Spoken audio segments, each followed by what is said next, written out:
খবর 24 সাথে আপনাকে স্বাগত। নতুন নতুন খবর জানার জন্য আমাদের চ্যানেলে চোখ রাখুন।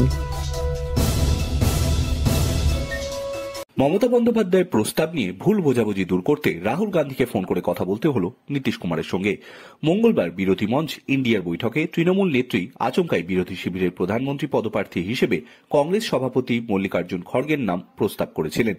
তাকে আবার দিল্লির মুখ্যমন্ত্রী অরবিন্দ কেজরিওয়াল সমর্থন করেছিলেন। তা নিয়ে নীতিশ কুমার যে অখুশি তা ইঙ্গিত মিলেছিল, কারণ তার দল নীতিশ ইন্ডিয়া মুখ বা বিরোধী শিবিরের প্রধানমন্ত্রী পদপ্রার্থী হিসেবে ভাবছিল, অথচ তার বদলে খড়গের নাম এসে যাওয়ায় জেডিইউ খুশি হওয়ার কথা নয়।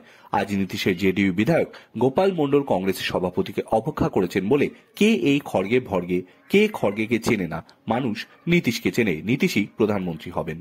কংগ্রেস সূত্রের খবর, এই ক্ষোভ মেটাতেই রাহুল বৃহস্পতিবার নিজে নীতিশকে ফোন করেন। খড়গের নাম প্রস্তাব নিয়ে রাহুল কংগ্রেসের অবস্থান স্পষ্ট করেছেন, বার্তা দিয়েছেন এর পেছনে কংগ্রেসের মস্তিষ্ক নেই। মমতা বন্দ্যোপাধ্যায় নিজে থেকেই খড়গের নাম প্রস্তাব করেছিলেন।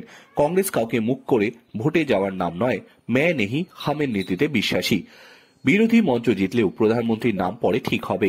বিরোধী মঞ্চে নীতিশকে বড় ভূমিকা নিতে হবে বলেও রাহুল জানিয়েছেন।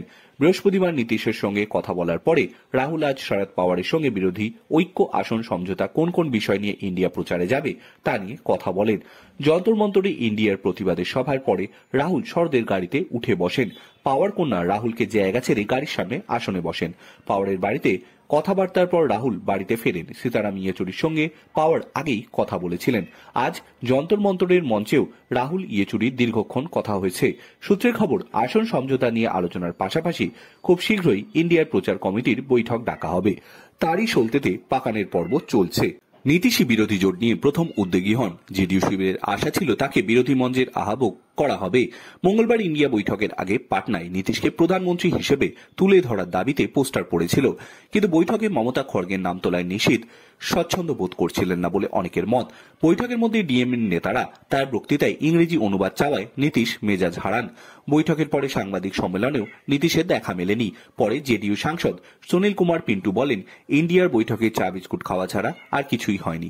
নীতিশ শিবির যে এখন ক্ষুব্ধ, আর জেডিইউ বিধায়ক খড়গেকে নিয়ে মন্তব্যও তা স্পষ্ট হয়েছে। তার উপরে নীতিশ আগামী সপ্তাহে দলে সাংগঠনিক বৈঠক ডেকেছেন, সেটাও চিন্তায় রেখেছে কংগ্রেসকে।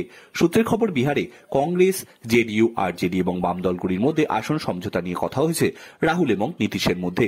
বিহারে নীতিশের জোট সরকারের মন্ত্রিসভা সম্প্রসারণ নিয়েও আলোচনা হয়েছে। নীতিশ জানিয়েছে আরজেডির জন্য মন্ত্রিসভায় সম্প্রসারণ আটকে রয়েছে। তিনি কংগ্রেসের আর বিধায়কদের মন্ত্রিসভায় নিতে তৈরি।